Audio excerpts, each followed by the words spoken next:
刀疤帶你遊泰國，總結咗15個親子景點，唔想錯過啱晒一家人嘅景點，又或者唔想去完先嬲嬲豬，一定要睇落去。icon 石到底有咩好食？美男河有船河，刀哥點解會做咗武王呢？刀哥與人妖有個約會啊！美人魚餐廳到底啲嘢好唔好食啊？飛機夜市點解刀哥玩到得翻條底褲呢？真係睇到我老母個眼都 big eyes 啊！男人點樣吊啞鈴？有 less relax spa 又平又正，話你知點樣直線預約對方？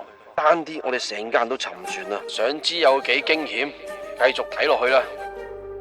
第4站曼谷湄南河白蘭花號遊船河，到底白蘭花號去唔去得過呢？即刻去片啊！有人話有遊客嘅地方就自然會有呃遊客嘅景點，而呃遊客嘅地方又偏偏總係最旺最多人去，最熱鬧亦最難分真假。今集我哋嚟到曼谷嘅 icon 石嘅4號碼頭等待上船。佢哋話曼谷最出名嘅互動性嘅表演，究竟係真材實料啊，定係包裝得漂漂亮亮嘅遊客套餐？我哋一齊去睇睇。RM 係一位經歷過歲月風霜嘅老人家，今晚帶住佢僅餘嘅體力嚟到曼谷 icon 石嘅4號碼頭。佢話今趟旅行係佢人生第一次嘅泰國旅行啊，所以一定要坐上呢一艘船。傳說中嘅結合美食表演風景於一身嘅白蘭花號，成人票價都係216蚊港紙，全程由夜晚開始7點9有2個鐘嘅船程，包括一餐自助晚餐、一場令人目不暇給嘅人妖表演，以及飯後互動嘅歌舞表演，可以睇埋湄南河兩岸嘅夜景，一段漂浮於水上嘅夢。只要喺碼頭現場登記攞票，等待船隻靠岸，一切就自然開始。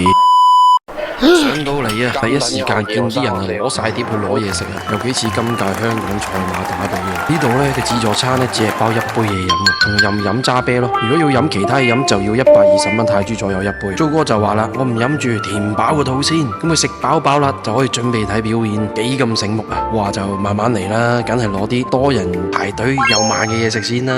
咁總結呢，呢度嘅自助餐呢，食物雖然簡單啊，但就一定夠飽，有甜品啊、冬陰功湯啊、粉麵飯、炒餸、生果嗰啲咯。當我哋食食下，突然間敲鑼打鼓，一嚟啊就見到泰國版嘅阮兆祥啊喺度跳咗拍舞先，跟住又到咗呢一位綠魔俠啦。佢嘅表情、笑容、動作都散發出一種妖豔嘅光芒啊，仲好識望住我個鏡頭添。佢仲特登行到個遊客前面，諗都唔諗請佢食歌餅啊。後面個妹妹個樣睇到相當無奈啊，仲錫咗一啖添。之後呢，仲同阿租哥握完手，就請咗第2個遊客食波波。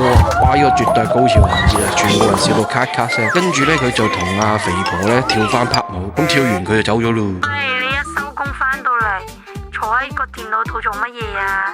個女又喊緊啊，抱下佢啦，好餓啦，有咩食啊？今晚煮咩又好啊？爹哋啊，快啲翻沖涼啦！你要沖涼要同我打 PS5 啊！係乜嘢驅使你收完工翻到嚟，凌晨仲坐喺度剪片啊？係愛啊，定係責任啊？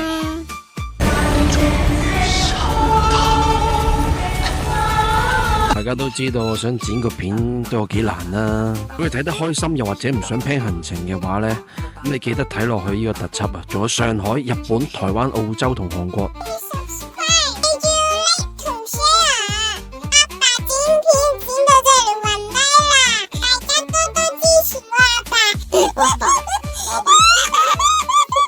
睇完綠魔俠，我哋就上咗2樓，一聽到啲咁懷舊嘅歌聲，我就諗起我阿媽，由細都係佢一個人湊大我哋。細個嘅時候，廚房入邊永遠都係阿媽一個嘅背影，佢冇喊冇怨，一雙手撐起成個家。我大個咗，越嚟越明白呢種愛係無聲最愛、最深處嘅嗰一種。就因為咁，我攰咗大半世啊！今次輪到我揸主意，同佢咁多學校會有咁多選手。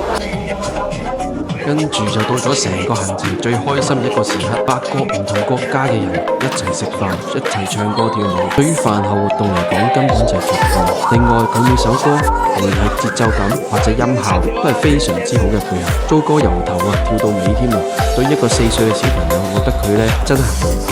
見到成班人咁揈下手、踢下腳，慢慢成班人都唔自覺咁喐身喐勢，有啲跳得成朵花咁樣，有啲仲跳好似企鵝咁左右亂咁撞添。但係最重要嘅係佢哋每個人個嘴角都係笑到出晒聲，好似阿租哥咁亂咁跳，但係佢阿媽竟然都忍唔住跟住一齊扭啊！有啲人仲跳到對鞋都飛起，但係都冇人介意，因為嗰一刻開心係最好嘅舞步。喺呢個地方冇人理你跳得靚唔靚，只要你肯破開嚟跳，你就係已經係呢條街最靚嘅仔。下一集約定你出發芭堤雅，先去大象村，因為租哥同